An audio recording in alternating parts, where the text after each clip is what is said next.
Hi, I'm John Stevenson, and we're going to be looking at the Hellenistic world in our continuing study of ancient history as a framework for the Bible. The death of Alexander is something of a mystery. He was in his early 30s. Did he succumb to poison? Was it a matter of old war wounds that finally got infected? Or did he simply die of malaria? We simply do not know. But as he lay on his deathbed, his soldiers gathered around him and asked him, "To whom do you bequeath your kingdom?" And supposedly he whispered out, "To the strongest." This guaranteed that there was going to be some conflict. Now, one of the early people who came to power was Ptolemy Soter, Ptolemy the Savior. That was his nickname. Ptolemy's his real name. And he was one of Alexander's generals, and he took control of Egypt. He'd actually been left in sort of control, but he solidified his position, initially holding it for Alexander's infant son. However, that son really never made it to adulthood, and so eventually Ptolemy becomes the king of Egypt, and all of the rulers of Egypt for the next several hundred years will all be called Ptolemy, the first, second, third, all the way down to the 12th, and then the very last is going to be a queen by the name of Cleopatra. We'll get to her in a bit. He takes the body of Alexander to Alexandria and has it buried there as sort of a status symbol to himself. In the ensuing years, you have a number of different generals, each vying for power. Cassander takes Macedonia, Lysimachus takes Thrace, Antigonus takes central Anatolia. Perdiccas originally is in charge of Mesopotamia. As we already said, Ptolemy is in Egypt. Perdiccas moves against Ptolemy, is quickly defeated, and he's off the drawing board. The rest of these generals now attack Antigonus the One-Eyed. They defeat him, and one of the generals whose aide-de-camp was leading the battle, named Seleucus, he was the aide to Ptolemy. He is now established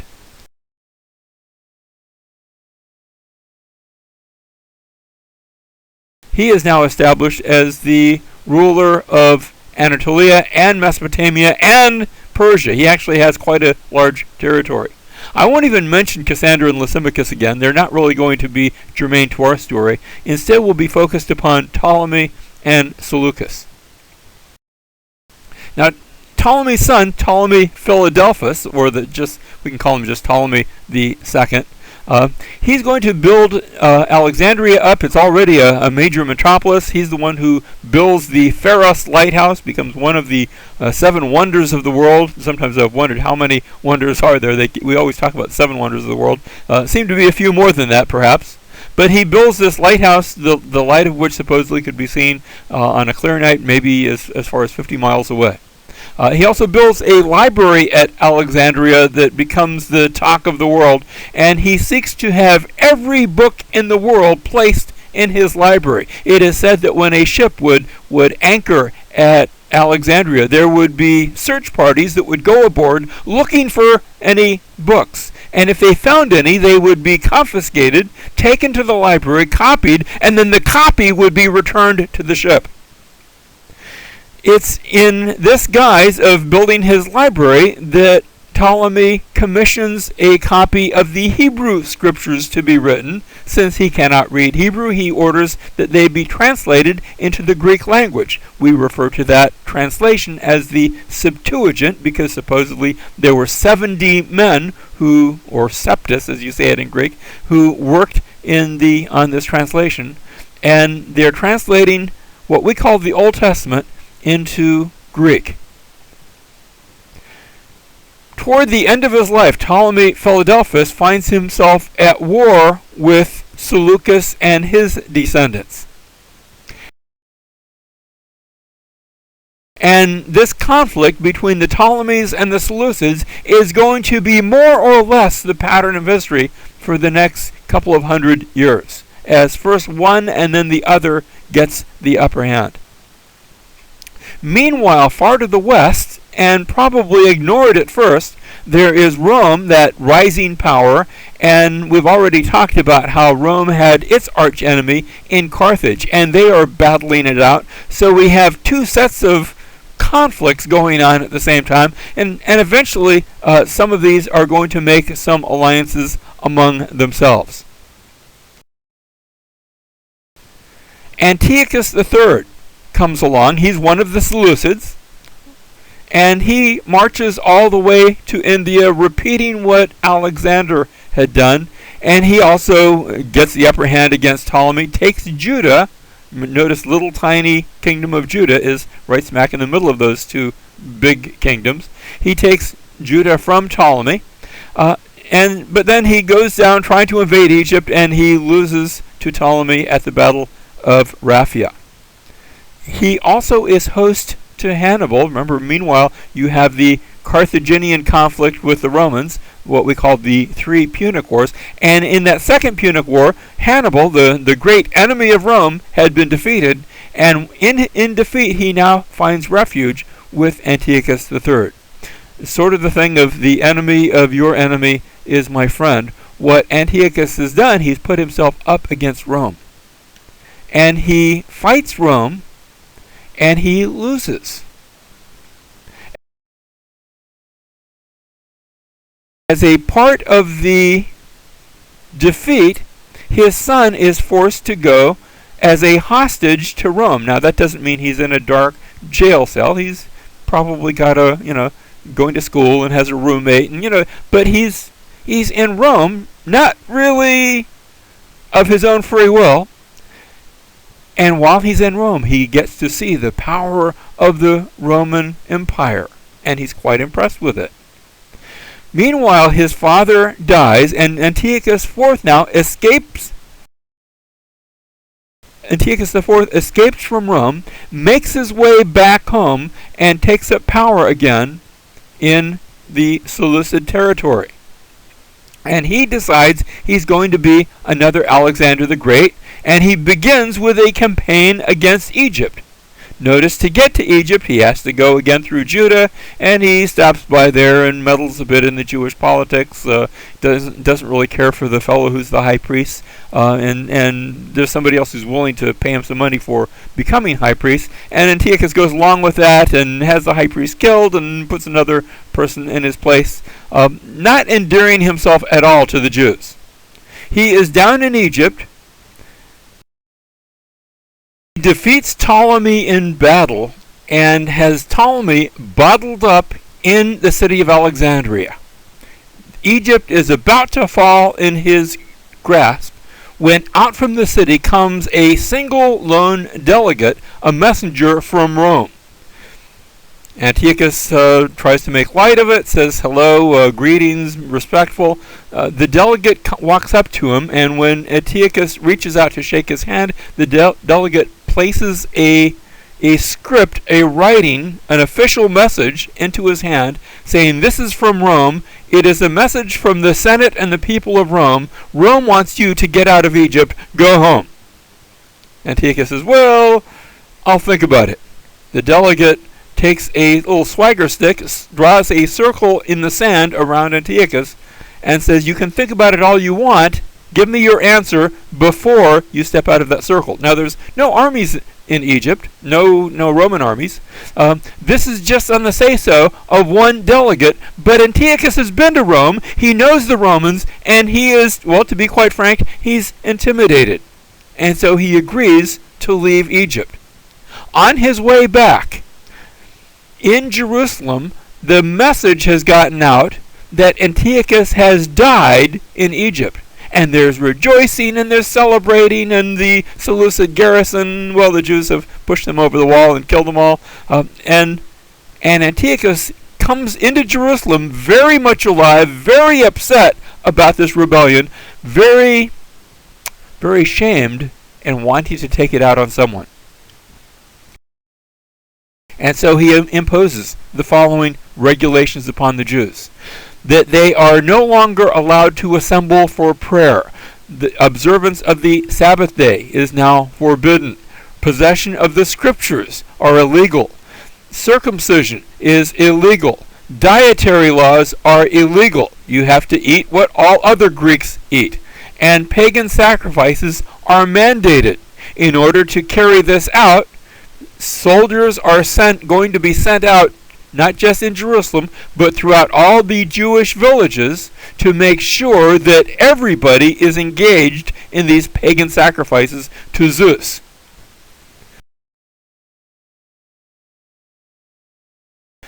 Antiochus has a statue set up of Zeus in the temple in Jerusalem. And since no one knows what Zeus looks like, that statue happens to be modeled after the most deified person that the statue makers know. It has the features of Antiochus himself upon the statue. An abomination that is rendering it desolate to worship.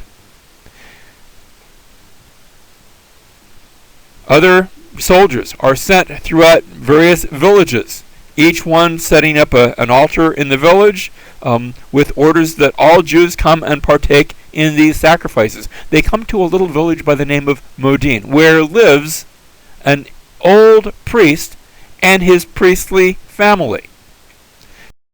His name is Mattathias, and they are rounded up and ordered, along with all the other people in the village, to partake of a pagan sacrifice to Zeus.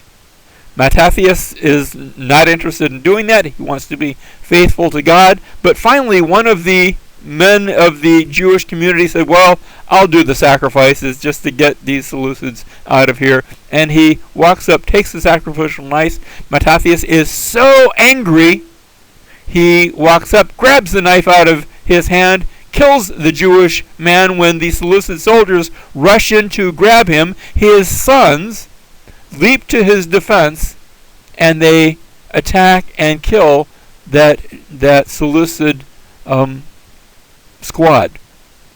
A revolt now has broken out in Judah. And this revolt initially led by Mattathias, but he's not going to, he's rather old, too old for this sort of thing. So he dies very shortly thereafter that. And one of his sons, not the oldest, but Judas, and he's known by the nickname Judas the Maccabee, Judas the Hammer, that's what the word Maccabee means, because he really hammered the Seleucids. He begins leading this movement, this rebellion against the Seleucids. After 3.5 years of fighting, they managed to liberate Jerusalem, pushing the Seleucids out of Jerusalem. They recaptured the temple. They cleansed the temple. In fact, to this day, that event is celebrated each and every year at the Feast of Hanukkah, the Feast of Dedication, as they rededicate the temple to the Lord. One of the issues that the Jews faced in their battle for independence was whether it was permissible to defend yourself on the Sabbath. You see, their enemies had figured out, gee, these Jews don't work on the Sabbath. That means we just wait until Saturday to attack them, and they'll just sit there, and we can win the battle.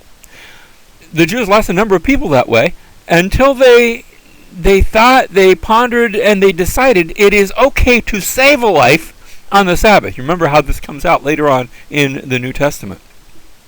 Even though the fighting continues, Judas dies, and Simon now becomes the new leader. Finally, in 142 BC, Judah is recognized by Rome as a free state, and finally Seleucia eventually follows suit, so that the Jews have now regained their independence for the first time since the Babylonian captivity.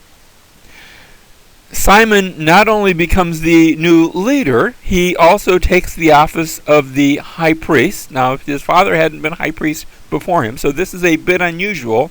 He's not a king, but he is the high priest and the recognized leader of the Jews. He is later murdered by his son-in-law. And so we go from Simon now to his sons. First of all, we have John Hyrcanus, who now becomes the leader. He's still not officially a king yet. And it's under his reign, if I can call it that, that Samaria and Galilee and Idumea are each conquered. They're not only conquered, they are forced to convert to Judaism. That is, they are forced to be circumcised. And in doing so, John Hyrcanus is going to pave the way eventually for someone from Idumea to become king of the Jews. We'll see how that plays out in a few minutes. So we have the forced conversion of conquered peoples under John Hyrcanus. It's at this time that we have the rise of two new Jewish parties. You have the party of the Hasidim, that is the pious ones, and they are eventually going to give rise to the Pharisees. These are the Jews who hold to all the scriptures, what we call the Old Testament from Genesis to Malachi, even though they have the books of the Bible in a slightly different order. And they hold to also the oral law. Over against them, we have the Hellenists among the Jews. They're not Greeks, they're still Jewish people, but they seem to have taken up a certain Greek influence, and it's commonly thought, I'm not sure if this is really accurate or not, that the Sadducees come from among their ranks, although the Sadducees probably would contest that. They probably would see themselves, no, it's not that we've been influenced by Hellenistic culture, but rather we are the purists. We hold to just the law, just the books of Genesis through Deuteronomy, and not to all that oral law or those other Jewish books. Now, from John Hyrcanus, he's going to have two sons, Aristobulus and Alexander Janus. And Aristobulus is the high priest and the king. But he imprisons his mother, and his brothers, seeing them as a threat against him. He takes a wife, Salome Alexandria, and when he dies, she marries his brother, Alexander Janus, and they have two sons. So notice the kingship goes from Aristobulus to Alexander Janus, and then he dies as well, which leaves Salome still alive, and her sons are not quite old enough for either of them to take over, and so she reigns. And we have a woman reigning, by this time we're calling them kings and queens, we have a woman reigning as queen over the Jews for a time. It's a wonderfully peaceful time in Israel. In fact, one of the things that we see from this is that you have a reading program set up within the synagogues where all Jewish boys and girls, maybe that's Salome's influence, are taught from an early age to read. I'm not so sure about writing, but to read, and of course they're reading the scriptures.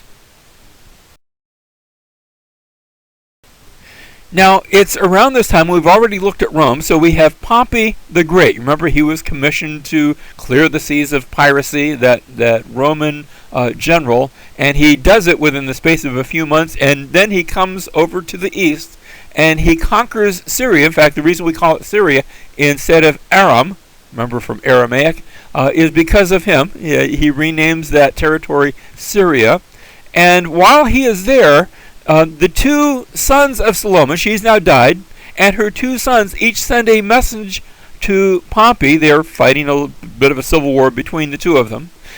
And they each send a message to Pompey, will you please come and get rid of this brother of mine? And he says, okay, and he comes down and he captures Jerusalem.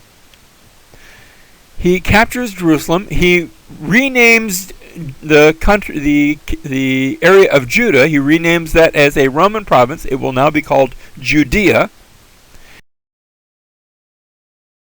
And the territorial arrangements then, there will be Judea, instead of it all being Israel, you'll have Judea in the south, you'll have Samaria in the central part, you'll have Galilee, and then over on the east side of the Jordan River, you have an area called the Decapolis, that stands for the 10 Greek cities.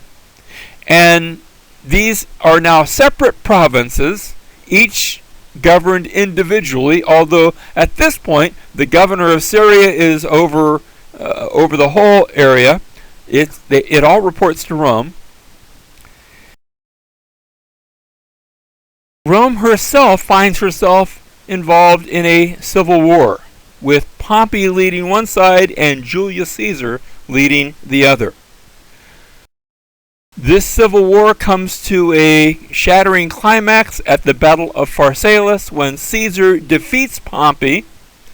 Pompey retreats from Greece, makes his way to Egypt to try to regroup with Caesar hot on his tail. Ptolemy XII, the last king of Egypt, had died, leaving his kingdom to his two children, Ptolemy XIII and his half-sister, Cleopatra. Ptolemy XIII and Cleopatra had a falling out, so that Egypt had its own civil war going, and as Caesar arrives in Egypt, Pompey has already been killed, and Ptolemy XIII says, well, you don't want to talk to my sister, you're going to have to deal with me. Meanwhile, Cleopatra has herself, there's a wonderful story about how she has herself smuggled inside a carpet. The scene here is taken from the movie Cleopatra, which is remarkably accurate in his historical detail. I urge you to watch that movie if you want to see further into the background of these events. Accordingly, Caesar throws in his lot with Cleopatra. Ptolemy XIII, well, he's killed out in the desert. And now we have Caesar and Cleopatra ruling that part of the world, and he doesn't take her as a wife, but he does, well, they have several children together. Still has his wife back in Rome. And one of the arrangements that he makes is that Antipater is now made the procurator of Judea. Antipater had been an Idumean, but remember, the Idumeans had been amalgamated into the Jewish population. They had been forced to be circumcised. And so this Idumean prince now becomes the procurator. The job of a procurator is to procure taxes, so he's basically a glorified tax collector. But he's in charge now of Judah and Samaria and Galilee and the Decapolis. He places two of his sons, one in charge in the south, Faisal, and the younger son, a young fellow by the name of Herod, we're going to know him eventually as Herod the Great, in the north. When Antipater died a few years later, revolt broke out among the Jews, and this was complicated by an invasion from the Parthians to the east, who captured the entire Levant, including Judea, Samaria, and Galilee. Faisal was captured and killed. Herod only barely managed to escape, made his way down to Petra, and from there to Egypt, coming finally to Rome. In Rome, he was sponsored by Octavius and Mark Antony before the Senate, who declared Herod now to be the king of the Jews. However, he was a king without a kingdom. Roman legion is sent back to retake the disputed territories, and now Herod is going to rule until 4 BC. So we see his reign is from 40 to 4, although it's in 40 when the Senate pronounces him king of the Jews. It's not until about 37 BC that he is actually seated back on the throne in Israel. Herod undertakes a number of building programs. The chief among them is the temple area. Here's a drawing of Zerubbabel's temple. We can see how the Seleucids had added to that, including some fortification areas. Herod comes on the scene after some Hasmonean expansions, which had expanded the Temple Mount, and he takes it and greatly expands the entire area to include a fortress to the north. The entire assembly was included. In fact, it's been said that the entire temple complex is completely refurbished by Herod.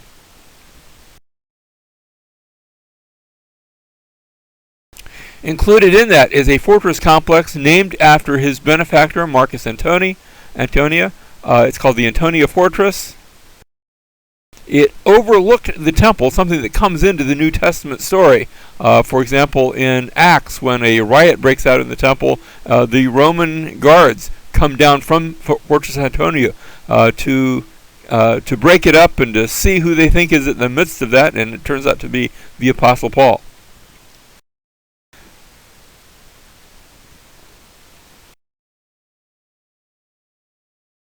He also built the Herodium. This was located just to the south of Bethlehem. In fact, you can see it from Bethlehem. It overlooks the entire area. The southernmost fortification that Herod built was the one at Masada. This grand palace fortress rises up from the shore of the Dead Sea hundreds of feet to overlook the area. Because Israel was bereft of any good natural harbors, Herod decided to build one on the Mediterranean, and he constructed a 200-foot breakwater to form a natural harbor into which ships could find protection from Mediterranean storms.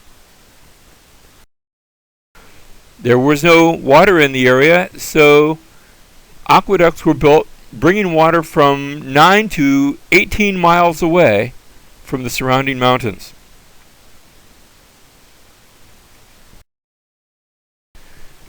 Herod had married the last surviving daughter of the Hasmoneans to legitimize his reign. His problem was that he not only married her, he also seems to have fallen in love with her, having several sons by her, and eventually began to uncover plots against his life aimed at killing him and placing one of these two sons upon the throne in his place. He accordingly went on to murder both of his sons, as well as one or two others, as well as his wife.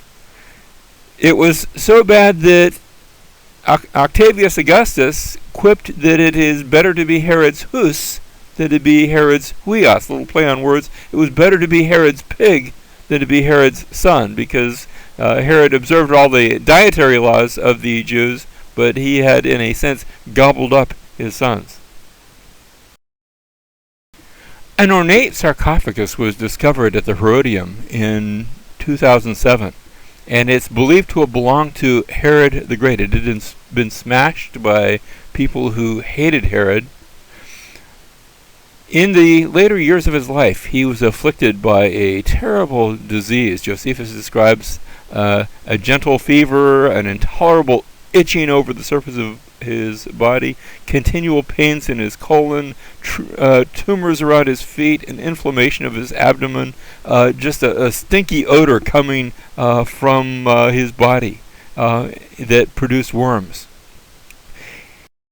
In his agony, he called for the nobility to be rounded up, 10,000 nobles, and placed in the hippodrome with orders that upon his death they were all to be executed, so that there would be public mourning instead of public rejoicing throughout all of Israel. He finally died a mere 5 days after he had put to death his oldest son, Antipater. His orders about the nobility were not carried out, so his death did bring rejoicing.